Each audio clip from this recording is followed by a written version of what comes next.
Right. So I think we're coming back to another aspect, and we're shortly just going to mention this, and this is gene therapy, another kind of biotechnology. And basically, it is also cloning. So we'll just run through this quickly for you. And first of all, how do we do it? And I think, Lorraine, you can come in here. Goed, geen terapie mense gaan daaroor dat ons 'n normale alleel van die defektiewe geen sit ons in die aangetaste weefsel in.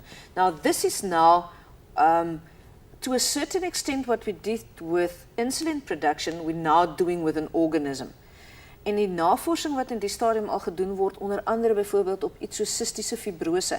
And I'm sure every one of you has heard of cystic fibrosis and might even know somebody with cystic fibrosis. It's a serious genetic disease that affects the lungs and the digestive enzymes, etc. Now what they do is the defective gene, in other words the gene for cystic fibrosis, also has a normal allele. Onthou daar is mos nou mense wat nie die siekte het nie. En daardie gesonde geen wil hulle nou in die selle van die weefsel wat geaffekteer word. Met ander woorde, cystische fibrose affekteer die longe en daarom wil hulle nou gesonde gene in al die selle van die longe inbring. This gene is now supposed to replace the defective gene.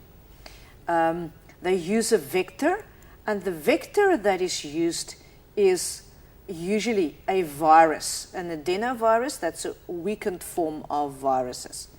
So the virus's own genes are removed, replaced with a new gene, and then it is injected into the patient suffering from the disease. And I hope that as you listen to Lorraine, you can hear this currently is a theory. Ja, weet jy, hulle experimenteer al Ja, daarmee, dit is nog nie suksesvol nie, maar die hele idee is nog 'n teorie. Ja. Nou goed, nou wat dan nou gebeur is wanneer die virus, ons kyk gou weer na 'n skyfie, is wanneer die virus nou die sel aanval, want dit is mos wat virusse doen, dan spuit dit die gesonde genetiese materiaal in die selle aan. En dan kan hierdie teikenselle nou die gesonde geen dra. En dan die teorie is, soos Karen ook sê, is dat hierdie gesonde gene nou die probleem gaan oplos. Nou, hulle werk op die oomblik op siektes soos cystische fibrose, soos ek gesê het, selfs hemofilie, spierdystrofie, sickle cell anemie. And all of these, remember, were the diseases that we talked about on Monday. So genetic single gene defects, that's also important. Diseases caused by one faulty gene. I don't think they can see it so clearly, but they can see that hemophilia and sickle cell anemia is in bold. Those are the two that you have to know for exam purposes. Okay, so I think we have problems too with this, because if they use a virus, you can imagine using a virus as a target to go to that specific organ. How do we know that that virus will end up at that specific organ? Met ander woorde, die virus moet baie goed geselekteer word.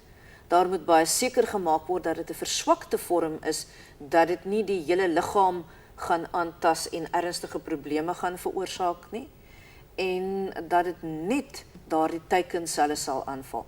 The moment the problem, one of the problems is, and I know with this cystic fibrosis research specifically, is that they cannot get the virus to enter all the lung cells and the lung cells only.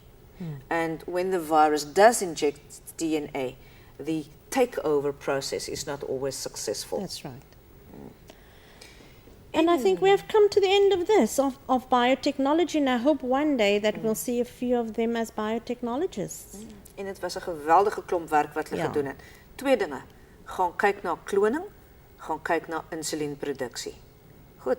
En dink 'n bietjie oor, hoe verskil kloning van natuurlike voortplanting? Wanneer ons voortplanting doen, gaan ons vir julle daaroor 'n vraagie vra. Totsiens, sterkte vir die res van die leerwerk vir julle.